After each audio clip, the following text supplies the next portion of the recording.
Shalom. With your permission, I would like to start with a few introductory remarks addressing Rav Kook's commentary on Parshat Akedah. Rav Kook's commentary on Parshat Akedah fills 13 pages in Sidur Latriya. He expounds deep and sublime ideas that bring us to a new perspective of the Akedah, shows us a new meaning of what happened there. At the same time, he's very meticulous and exact in studying the words of the Parsha. Besides the ideas and ideals manifested in the Parsha, Rav Kook's commentaries exemplifies how to approach psukim. Every word of the Parsha is a sort of enlightenment. All the lofty ideas are to be derived directly from the words of the Posuk and are all included in the rule that all Talmidei Hagaon Mivilna knew about, Ein Mikra Yotzei Midei Pshuto. This statement is correct in regards to everything he wrote in Olat Riyah. Parshat Akedah has an exceptional status in this regard. Harav Kook remarks on the words Kakatuv B'Torotecha that no human being can measure the value of the Ahava Ha'elokit that manifests in the Akedah. The only possible approach to the Akedah is through the words that are written in the Torah. One more remark. Rav Tzvi Yehuda in his Sichot on Parshat Shavua would always start and say, we are today meeting Devar Hashem. Not just studying texts. The intellectual exercise of study is not the only goal. It is also a means to meet Devar Hashem. We are hoping for a much more intimate experience, which will register deeply in our hearts and mind. With this idea, we will start studying Parshat Akedah. I would like to tell you a story that can illustrate the meaning of the Akedah in Rav Kook's eyes.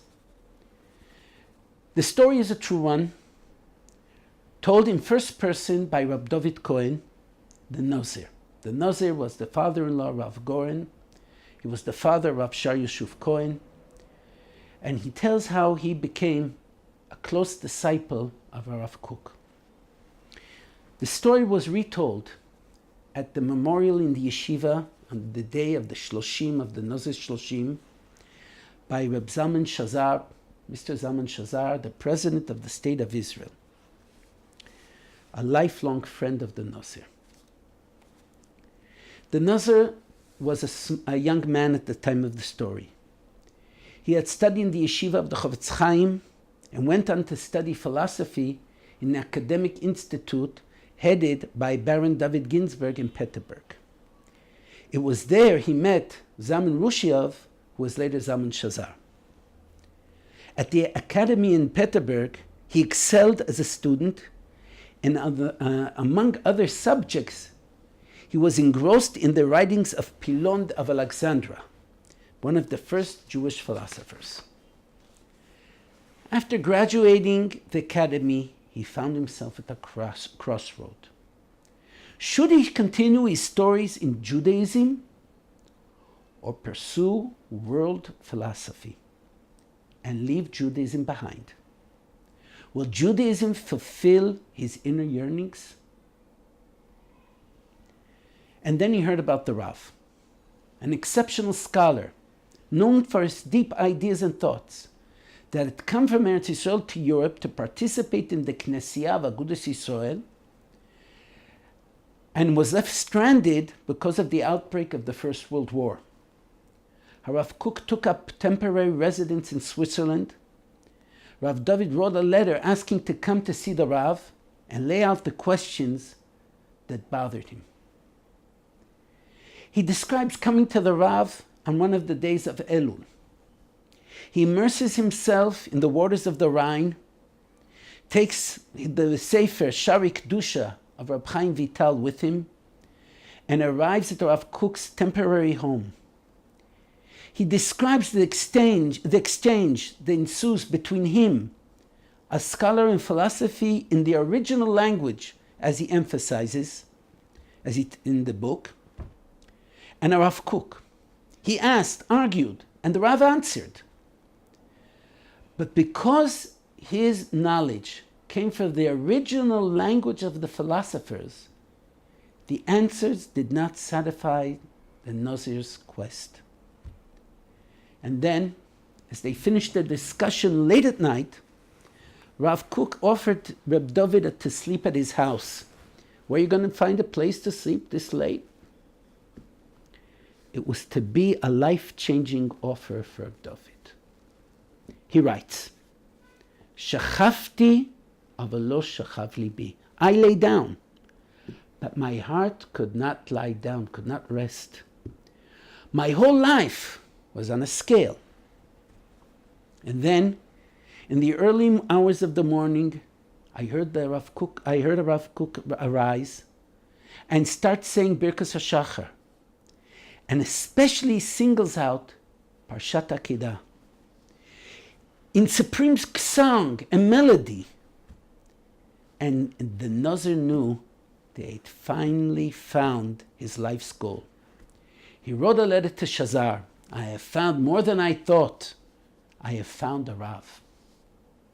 As a footnote to this story, I wish to add that after a few years, Shazar arrived in Yerushalayim and wished to renew his close friendship with David. But he didn't know how is he going to find David Cohen in Yerushalayim. And then he saw that a certain David Cohen is going to lecture on Pilon's philosophical outlook. And he knew immediately, I have found my friend. It seems that the Nazir eventually found the answer to those questions that had so bothered him. There are a few conclusions that we can reach from this story. The Nazir had questions, but couldn't find satisfaction in answers. But it wasn't important in the end. There are many questions, but the truth isn't contingent on finding answers to questions. There are certain subjects where the truth itself is much greater than what we can understand. The Nazir found something greater than an answer to this question or that. He knew that he had found a great and deep belief, emunah, that were expressed by the Akedah. Later on, through his own studies and research, the Nazir found the answers to his questions. What is it that the Rav saw and felt in the Akedah? The Rav himself writes in his commentary, Mesius Nefesh of Avraham Avinu, to overcome all the obstacles in fulfilling Dvar Hashem. The act of the Akedah was not only seen as an awesome act in itself, it is also the root of all the Mesius Nefesh of Am Yisrael.